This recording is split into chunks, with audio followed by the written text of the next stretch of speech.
Hi, and welcome to another episode of the World Recreational Fisheries Conference 2026 podcast series. We have the privilege of recording a special podcast interview series right here at the conference. We're at in the dining hall at the conference venue in Mpakweni, and it really is a beautiful sunny day today. I'm joined by Professor Kieran Hyder, Principal Scientist at the Centre for Environment, Fisheries and Aquaculture Science, one of the UK's leading institutions supporting evidence-based fisheries management. Kieran's research focuses on applying science to real-world fisheries policy and management, particularly in marine recreational fisheries. Kieran, thank you very much for joining us. Thank you. It's lovely to be here. Please tell me, you've been to South Africa several times before. Tell me about the work that you do with Rhodes, with Warren Potts, and with One Ocean Hub. So I've been lucky enough to visit your amazing country a number of times now, and to work with some of your great scientists down here. So the work that we were doing in One Ocean Hub really focused on trying to understand recreational fisheries, both in South Africa and Namibia. So we worked together on trying to understand what people thought was the future of recreational fisheries, so in terms of horizon scanning, but also on surveys to try and understand how the kind of levels of activity, catches, and the economic value. Above and beyond that as well, we also worked a bit on trying to understand where climate was affecting fisheries in South Africa and trying to bring together the scientific community with DFFE and to provide a roadmap of how we should move forwards with climate and fisheries in South Africa. So it's probably about my fifth or sixth visit down here. It's a lovely place to come to. Does it surprise you every time? Do you learn something new every time you come back? Yeah, I learn so much every time I come back. I mean, it's an amazing country to come to, and full of contrasts and full of challenges, but you've got such a varied set of fisheries and this huge Gini coefficient. I mean, it's a great place, but full of its own problems, and really talented people kind of coming up with solutions to them. Definitely. I've been asking everyone I've chatted to this week to describe themselves to someone who enjoys fishing but doesn't necessarily work in sciences. Okay. Over to you. So how would I describe myself? That's a great question. I think I'm someone that wants to try and make a difference with the work that I do. I'm very, very into the application of science to support decision making. So that's the work that I do, and I'm really much more at the sharp end of the evidence that's created and how we use that to support decision makers. So I provide a lot of advice to government on the work that I do. And then those things go into negotiations and things like that around how we're going to manage our fisheries in future. I'm also a keen angler as well. I was about to ask, do you enjoy fishing? I love fishing, yeah. Where was your favorite fishing spot? Well, I do like fishing out here, I must admit. It's beautiful. I've got some very fond memories of fishing down the coast in Kleinemund. Lovely. It's lovely. But maybe at home, yeah, maybe some of the Norfolk Broads around me. I love fishing on them as well. Tell me, why are conferences like the World Recreational Fisheries Conference so important, not only for scientists, but for the broader recreational fishing community? I think it's an amazing opportunity for people to come together. You see such a broad set of people, it's not just scientists. You've got managers, you've got practitioners, all the way down to individual anglers that, that are keen to work together and learn from each other. I think it's also an amazing opportunity for, it's a really inclusive conference. So, people are nice, and they're really enthusiastic about the work that you do. And it's not a kind of, it doesn't give you people, it's accepting. I think that's the best way I can put it. I also think, as someone who also has attended this conference and isn't necessarily well informed on everything recreational fisheries, it's very accessible. Yeah, I'd agree with the that, content that's definitely. being Yeah, discussed. because I think because we have that broad set of people that are coming, it has to be accessible to people because, if I'm coming in from a science perspective and I really put up some highfalutin science, then I'm going to lose half the people I want to talk to.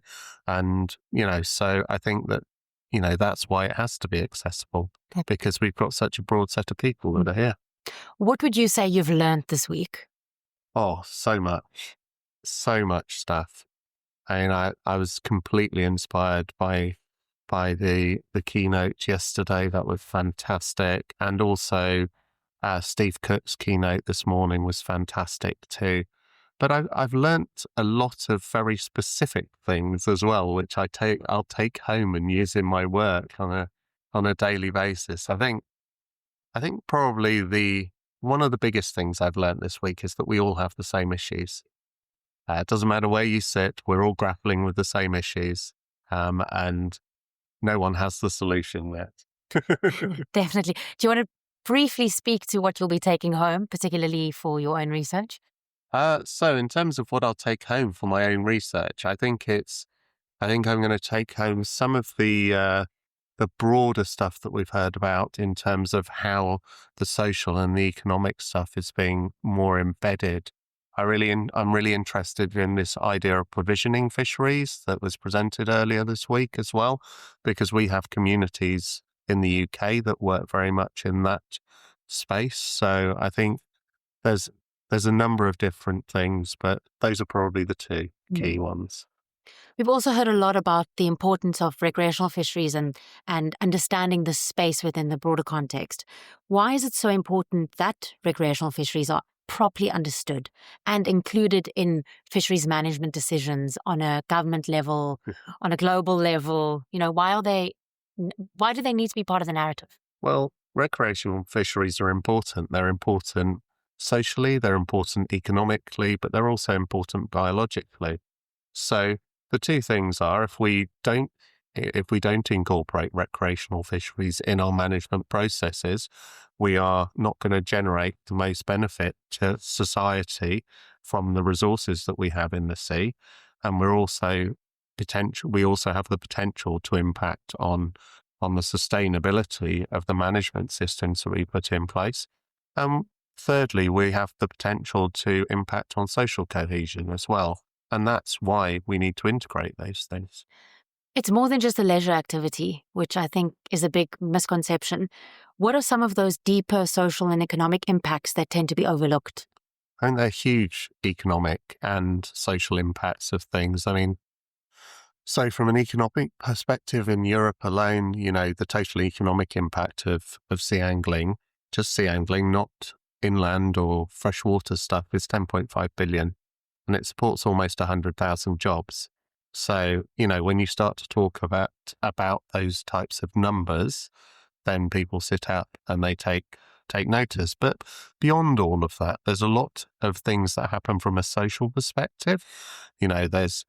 It's certainly, again, in the UK, it's really important. It's got a high proportion of people that have disabilities. We have also kind of things around social cohesion and breaking down barriers between different social groups. It's a really interesting space, but it has its challenges like anything else. I mean, we've heard talks this week about the misogyny and the racism that's part of it, and we see that on a daily basis. So I think, there are great benefits, but there are also challenges. I believe that you love data. It's also been a huge topic of discussion this week with regards to capturing data surrounding rec fisheries.